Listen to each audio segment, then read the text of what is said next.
Bonjour et bienvenue dans une nouvelle vidéo de lecture suivie. Il s'agit de Ansel et Gretel.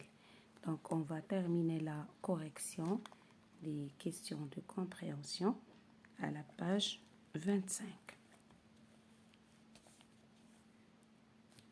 Donc, l'autre fois, on a déjà fait la lecture et on a travaillé les questions de la page 24. Aujourd'hui, on va faire la page 25 et aussi on va faire un petit rappel de ce conte.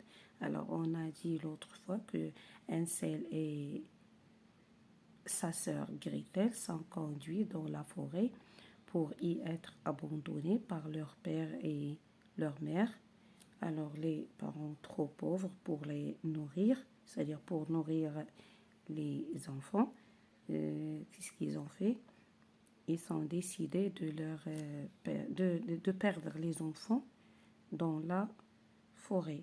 Ici, l'un des enfants essaie de tracer le chemin par des cailloux pour réussir à retourner à la maison. D'accord? Maintenant, on commence. Alors, que fit Ansel quand ses parents furent endormis? Voilà, il se leva, enfila ses habits, c'est-à-dire mettre ses habits. Il se leva, enfila ses habits, ouvrit la chatière et glissa dehors. Numéro 2. Que mit-il dans ses poches? Voilà, il mit dans ses poches des graviers blancs. Ensuite, que disait-il à Gretel? Voilà, il lui dit: aie confiance, chère petite sœur, et dors tranquille, Dieu ne nous abandonnera pas. Donc, je répète, il lui dit: aie confiance, chère petite sœur, et dors tranquille, Dieu ne nous abandonnera pas. Ensuite, quand vint le jour, que fait la femme? Donc, c'est-à-dire quand vint le jour, la femme réveillait les deux enfants, c'est-à-dire Ansel et Gretel. Ensuite, que leur dit-elle? Voilà, elle leur dit: debout paresseux, nous allons aller dans la forêt.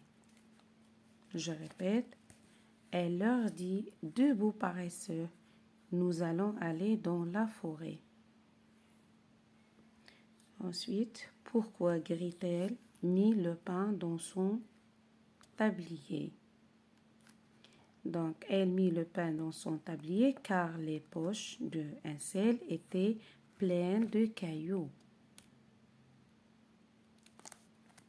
Car les poches de Ansel étaient pleines de cailloux. Ensuite, que fit-il à chaque fois en route? Pourquoi? Voilà, il s'arrêta et regarda en direction de la maison. Il jetait les cailloux sur le chemin. Je répète, il s'arrêta et regarda en direction de la maison. Il jetait les cailloux sur le chemin, c'est-à-dire il essayait de tracer le chemin, d'accord, de la maison pour qu'ils puissent retourner chez eux. Ici, que lui dit son père? Il lui dit: que regardes-tu, Ansel, et pourquoi restes-tu toujours en arrière? Fais attention à toi. Et vous continuez. D'accord? Ici, il n'y a pas beaucoup de place pour terminer la réponse. Voilà, il est ici. Voilà. Voilà, la réponse est ici. Que regardes-tu, Ansel, et pourquoi restes-tu toujours en arrière? Fais attention à toi et n'oublie pas de marcher. Bien.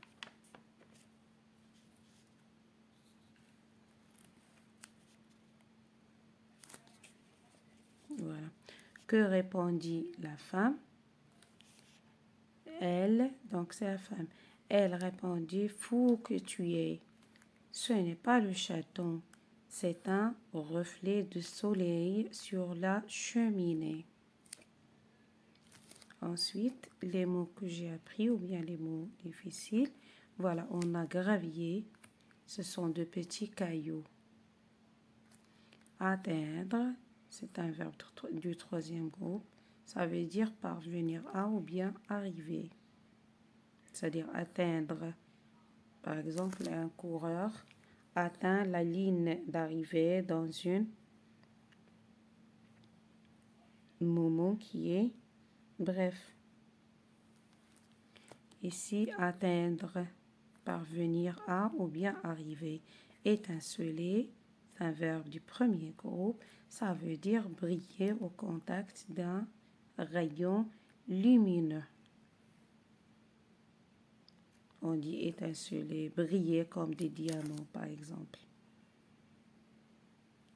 Donc, je m'arrête là et je vous dis au revoir. À la prochaine fois, Inch'Allah.